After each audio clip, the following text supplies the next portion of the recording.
Welcome to Rock Your Block. I'm your guest host, Don Moragne, and we are so glad that you're here today because we have some vital, absolutely vital information that we need to share with you. And we want to make sure that you meet our guests, who I'm going to introduce to you right now. First, we have Malena Llanos.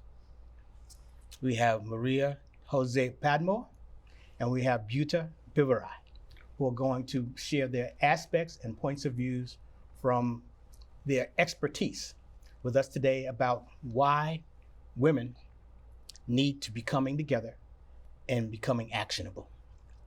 And so please, Malena, would you introduce yourself to our audience? Yes, my name is Malena Llanos. I am the Executive Vice President of the Virginia Young Democrats, and I have been involved in politics for majority of my life. Unfortunately, a lot on the defense. And I'm just excited to be here to be able to talk about young people and young women especially getting involved and finding ways to be proactive in their own government. Thank you, thank you.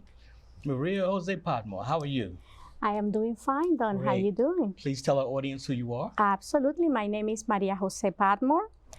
I consider myself or identify myself as a multiracial, multicultural, and multilingual and multi-ethics individual. What I do is I try to live life in a colorless society where I gloss over our differences. And I work in human services for Fairfax County Health Department, and I'm an activist in the community, especially for the community that needs the most, they suffer the most. And I am the director on one of the associations from my job. Thank you very much for this opportunity. Okay. And Buta Biberaj, how are you? Good to see you again. Well. Thank you, Don. Please tell the audience who you are, and they probably remember you, but let's share. I'm Buta Biberaj, and I own a law firm in Loudoun County called Very Just Law. Prior to this, I was elected, and I was the chief prosecutor, Commonwealth attorney from Loudoun County, and I served from 2020 through 2023. I am currently an activist in this format, and that is that I feel this is the one time in my life where I feel that women have come under attack from every front, and that has put me in a position where I feel I can use my voice and my experience to be able to combat that. And for us also to do what you said the topic of this conversation is how do we bring women together to understand that we need to coalesce and we need to understand what the issues are and then how do we address them. So thank you for having us here today. Absolutely. So Buta, your aspect is from the legal perspective. Yes. Maria Jose Padmore, your perspective is from the social and community aspect, okay? Yes. And Malena, your aspect is from the political aspect. Yep. Do we have that right? Yeah. Yes. And so we've got really three different, but three important coalescing aspects and points of views that we're going to be sharing with you today, okay? This is going to be fantastic. So I've got a question. Why is it more critical now, more than ever before, for women to take leadership in shaping a future that prioritizes rights, equity, justice, and inclusivity? And we're going to start with Buta, and then we're going to go around on this question, okay? If you look at the panel that you have here, we're women. We can speak to you from the woman experience and also to see how life has impacted us, how the law has impacted us, how businesses impact us, and also, as you said, the inclusivity. We have a history where for the majority of time, women are given the responsibility, but never the autonomy or the ability to make the decisions from a leadership perspective. Our time is here. Our time is now for us to be able to say, not only do we have the experience and the ability and the skills, but now we also have the opportunity to be able to be given to us that we can carry out that and be able to lead from the front. And I think this is now the best time for us to be able to stand up and say, yes, it is me, or it's my colleague, or it's my sister. We need to be able to promote one another into those responsibilities. Fantastic answer. Maria Jose, same question. Why is it more critical now, more than ever before, for women to take leadership in shaping a future that prioritizes rights, equity, justice, and inclusivity? Just to echo what Buta said, the way that I was raised, I was actually the main person in my household was my maternal grandmother. Mm-hmm. She was the smartest person that I know. So I was raised in a matriarchy. Mm-hmm. To be honest with you, there was no limits for us Mm-hmm. as a woman. Mm-hmm. And that's the way that I'm raising my daughter. Mm-hmm. And I believe my sisters, all the women, all the viewers that want to see us today would like to be able to learn that, understand that women are responsible, understand that women own business, they work very hard. Not only we work hard outside our house, but we have jobs and we are very militant and we are participating in the community. Mm-hmm. To be honest with you, sometimes in order for us to get the job done, Mm-hmm. we sleep 2 or 3 hours. Mm-hmm. And that is something that only women can do. I always hear things about, behind a good man is a good woman. The way that I was raised was the other way around. Mm-hmm. Behind a good woman, there is a good man. I want to speak about my family. I think I got married 20 years ago to an individual that was raised by his maternal grandmother. Well, let's get to that in a minute. And I will. Yeah, okay. Thank you Let's very hold on much. to that. Thank you. And so, Malena, same question to you. Why is it more critical now, more than ever before, for women to take leadership in shaping a future that prioritizes rights, equity, justice, and inclusivity? I think because there's just been a lot of doubt cast. People are always talking about what women would do in leadership positions and how it would not be great, but there's never been an opportunity for that. As we just experienced in the latest election, we had an opportunity. There was an opportunity to put a woman in the highest office in the United States, and there was a mix of things. What I personally have experienced, even from people that I normally agree with, is that there's a lot of doubt about what women are capable of, and we've just never given them the chance to show us what they can do. In Loudoun County, a lot of people had doubt about electing our chairwoman, Phyllis Randall, when she was first first on the ballot, because she was a woman or a Black woman, and there had never been anyone in actually any county in Virginia elected. No Black woman elected to chair a board, and she's done incredible things, and she's kind of like my role model, which is why I brought her up. Okay. So basically, just getting the opportunity is what we need to make sure we get across. Getting the opportunity, and the opportunity depends on women and all people of good heart and good measure coming behind and realizing that women can do anything that they want. Good take? Excellent. Yep. This one is going to be a group. What should or what must women begin to do or continue to do now to get the points across that you talked about? Let's start with Maria Jose. I think that as a woman and as an individual, you should look at yourself. Get up in the morning and say, what do I have to offer? There's a lot of women, there's a lot of individuals that don't realize they have a lot of things to offer. There are individuals that say, or women that say, okay, well, I don't have any money, or I don't have anything to give. But then if you really look at yourself, you can say, okay, perhaps I speak languages. Perhaps I know skills. Perhaps I have connections. So get up in the morning and do your routine. And then after you do your job, because I know you have to support the house or help support the house, then get out there and say, what can I do to help other women? What can I do to help my community, my state, my country, and then to help the world? Okay, thank you. Buta, same situation. Okay. What should or what must women begin to do or continue to do now to get the action that we're looking for? I think what we have to do is we have to recognize what barriers were put before us. And if we're in those positions of leadership, how do we ensure that those barriers are not put for the next woman? Right? Because we had to achieve it. We had to overcome it, and we were able to. So how do we create the opportunity to be able to literally bring the next person along and say, yes, I'm going to create this opportunity for you to be able to do it. You made the comment earlier as far as women being given the opportunity to be successful. Exactly, that's what it is. It doesn't mean that we'll achieve 100% everything we're doing. Of course. But also, that's not the standard for men. Yes, absolutely not. Right? Malena made this comment as far as this past election. We had comparisons, well, what is her resume and what is, Vice President Harris's credentials and what has she done? But there's no conversation on her counterpart. And we always have that microscope on us, but we have to embrace it. Mm-hmm. You could watch me all day long. I'm going to tell you how I'm going to excel. And this is what I'm going to do. I've got the skills, I've got the talents, I've got the connections. But most importantly, what I have the goal that I'm going to lift the next woman up. So it's not an isolated space. Because when we're isolated, we are undermined.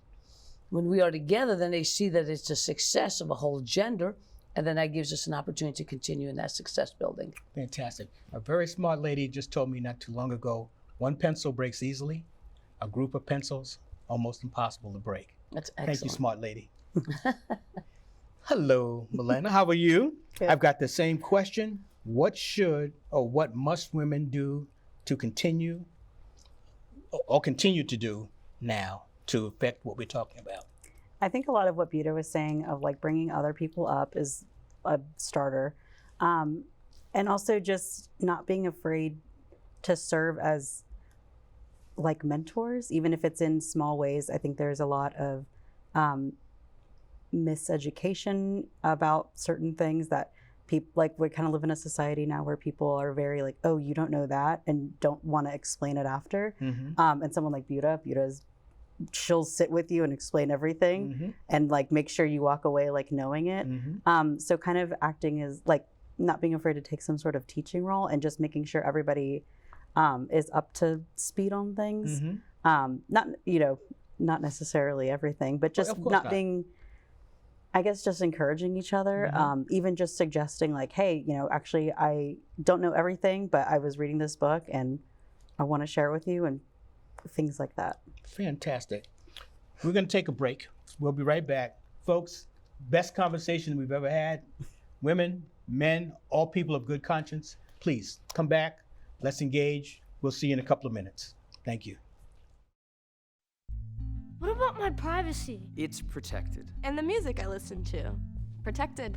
What about how I wear my hair? And the things I say and write? The Constitution protects your rights. It isn't an old, fading piece of paper. It's a living document. The Constitution says there are 3 branches of government. So we're kind of like the 4th branch of government. We are the future of America. Find out how you can become part of Constitution Day. For me. For all. For real. Constitution Day is every day. Welcome back to Rock Your Block. We just had a really stimulating discussion about women becoming advocates for their own betterment, advocates for their own choices, for their own rights, and their own voices. And we've got 3 distinctive guests here who we're going to continue this conversation with. So I've got another question. We talked about the specific areas that each of you feel that women should be continuing or getting involved in together, bringing folks up, women and other folks up behind them.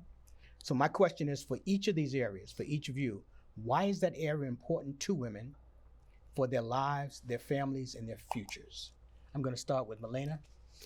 I know a lot of people, I think in politics, sometimes it's hard to recruit like young women to join our organization because there's this politeness that we are encouraged from a young age. Mm-hmm. And politics is not always considered polite. Let's stop there. When you say politeness, Mm-hmm. that you're instilled from a young age, what politeness does that mean? I mean, women aren't really encouraged. In my house we were, but in not every house, especially being from a Latino family, you're not encouraged to take up a lot of space. And politics is definitely something that takes up a lot of space. It's something that you really have to be able to raise your voice and have those uncomfortable discussions, whether it's with, your tío at the quinceañera, which has happened to me, or being able to stand up for yourself and have, say this isn't right, or I don't agree with this, and fight for your position. So you're not encouraged to have your own opinion about things, certain Yes. things. Yeah, I know. Okay. And my family, we were, Of course. to the detriment of my father. But yeah, I think women need to be able to find their voice, whether it's, a single issue or they're just kind of generally not agreeing with a lot of things happening, and be able to use it and not be discouraged. I mean, there's government and politics touches every single thing, whether you want to admit it or not. Yes. People like to think that it doesn't, but it does. So I think finding your place politically, whether it's just writing letters occasionally to your senator or something, or people that are on the front lines of things, getting involved with, there's just no room to not have advocacy. Understanding that politics affects everything in a woman's life, everyone's life, family and everything else, but women specifically having an opinion and a voice and speaking out about those things is something that we think we need to start doing. Yes, and I think lots of women have in this past year especially, but I think encouraging, our own healthcare decisions could potentially not even be ours. Yes. So it's just we don't have the time to wait for the right moment, or it's whether you're just yelling at a protest or something, that's you getting involved, whether you there's no perfect opportunity to get involved in politics, and finding your own way is important. Okay, thank you, Malena. Hi. I'm waiting. Okay, so one of the things that I always tell everybody that has conversations with me is make sure that you practice self-care. And the reason why I say practice self-care is because it is important that we take care of ourselves in order for us to share and fight the fight outside the house. So make sure that you are healthy, make sure that you take care of yourself physically, emotionally, mentally. And the way that you do that is surround yourself with all these other powerful women that can listen to you, that can talk to you, that you can sit down and exchange conversations with them, and that you may be able to make plans and help other women. So culturally, one of the things that I love about living in the United States is that there is a mixture of cultures and languages. And individuals are able to share that. So let's try to find things that we have in common, not things that we don't have in common, and let's work on that. That's one of the things that I love. Find something that you are passionate about it. Whether it is, if you have your children in school, go and talk to the school nurse and say, how can I volunteer? If you don't like something, just baby steps. Let's say you don't like the lunch. Okay, well, why don't you go ahead and advocate about that? Let's change it. Let's start from the beginning. Let's say that you don't like how your neighborhood looks like. Let's go ahead and advocate about that. Baby steps for the women, and then the ones that are stronger already, then they're gonna go over and help you. You're gonna be able to find a strong women like my sisters over here. They're gonna be able to guide you, but you have to open your eyes and you have to be ready to do it. Baby steps, and let's work together. Fantastic. Buta, before I get to you, I want to connect these two. Please. So having an opinion about everything that impacts your life, and then taking action, even if they're baby steps to a larger project, and staying involved. That's what we've got here. Buta, please talk about it. And that comes into the law part, right? Because at the end of the day, the law protects us or prevents us from doing something. So what we have to do is we have to understand the space that we're in, and can we use the law to be able to assist us? You're talking about women's rights and women's opportunities. We know currently that the average woman's salary is 80% that of a white woman, is 87% of that of a white male. For a woman of color, I think it's 73%. So when you think about that disparity, we have to start looking at what is the policy within the company. Is there a policy within the company that says there has to be pay equity? Then pursue it. Is there any laws within the federal rights that allow you to be able to have that equity, then you got to pursue it. There has to be something that you can try to latch onto that the law can empower you to be able to assert some of those rights. Malena was talking about right now, under attack, we have our right to choose how to access, if we can even access, women's health care. We have to band together to be able to do that, that if there's not a law in place that gives us those rights, then we have to go back and make sure that we're fighting for those rights. We can't sit on the sidelines and think it's going to come to us. It's not going to come to us. Things are happening in a reverse. We're going backwards. And the whole position that we have to be able to do right now as women is to say, we're going to come together because we're more than 50% of the nation. Mm-hmm. That means we are more of us than them. Mm-hmm. So we have to act like there is some power in us. And it's not us versus them, Of course but not. it really is making sure that we're not left out on the sidelines. We're not left outside the conversation, but we're made part of the priority. And other people aren't making decisions for you. Exactly. But that's where we get back to voices and choices.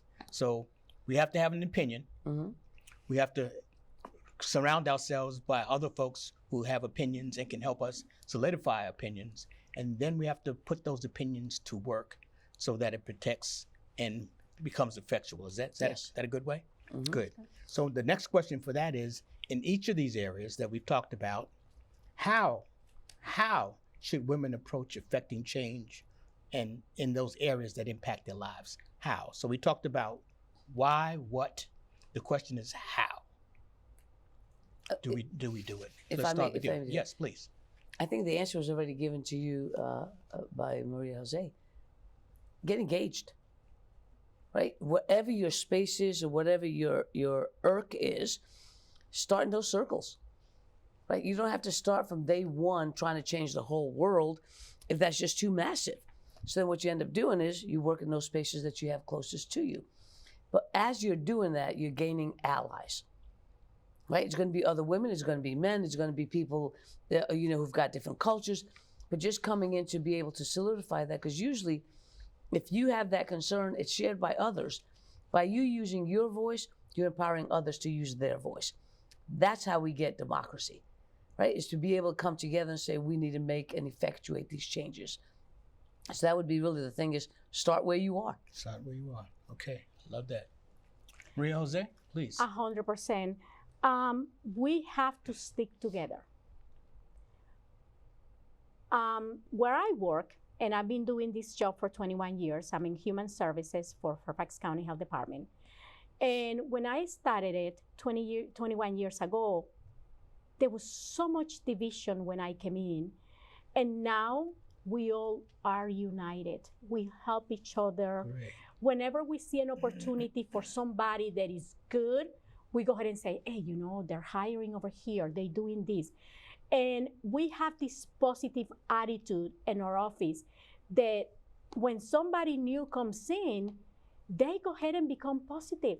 All right. So I think that if you do it in your workplace, and you do it in your faith community, and you do it in your neighborhood, right? And then you do it with everybody that you encounter, that's how the country is going to change. And and then the United States, in a way, and we all know, have to admit it, it's going to change the world. Mm-hmm. Because most of us are immigrants, Mm-hmm. most of us. And we have families that live outside the United States, which Mm-hmm. in a way we help, Mm-hmm. in a way we support, Mm-hmm. and in a way we have communication with. Mm-hmm. So let's start little. Let's start wherever you are. Turn around where you are. Look at wherever you are, whether you are in your faith community, go ahead and make a positive change there. Whether you are in your work, go ahead and join anybody that is doing something positive and help them. It's kind of like you the ladder and you letting that person go. Okay. And when That's I good see, analogy. right, and when I see young people like her, Mm-hmm. I want to be able for her to achieve more than what I did. I don't want her to suffer everything that I suffered for the last 21 years. I want her to go forward. I want her to make more money than me and be better than me Mm-hmm. and have a better life. Have a better life and better choices. Absolutely. And right now, those things are being taken away. Malena, how? That's what we're talking about now. How should women effectuate the having their own opinions and coming together and voicing those opinions in your mind? I mean, I think people should start with like what they care about. I mean, just look at, I know I have friends my age. I'm 28, so I have like a mix of friends who are married or moms, and then I have kind of my more rowdy friends. But we all come together on a lot of issues and things. And one of my friends who's a new mom, there were laws about post C-section that she had one and she wasn't in the hospital for a very long time after, and she had some complications. And she just kind of like dug into what are the what were the guidelines for that, or like why was she there for so little for such a big procedure and things like that. And she was asking me, how do I write to my senator and things like that. So just starting and now she's super plugged in, and because she came to you and got information on how to get it done. Well, she took something she experienced that she cared about, that she thought was concerning, found her own research. She didn't, go immediately to a Senate hearing or anything, but found something that she thought could potentially affect other people. And she found other moms that had, this giant procedure, and didn't think that they were getting the correct aftercare. And now they're talking with the General Assembly members about, how can we protect moms after such a huge operation and things like that. That's politics. Loving it. We had a really great discussion this time. I hope you took something from this that was impactful. I want to thank our three vital, important, and prominent guests for sharing their opinions. We'll see you next time on Rock Your Block. Thank you.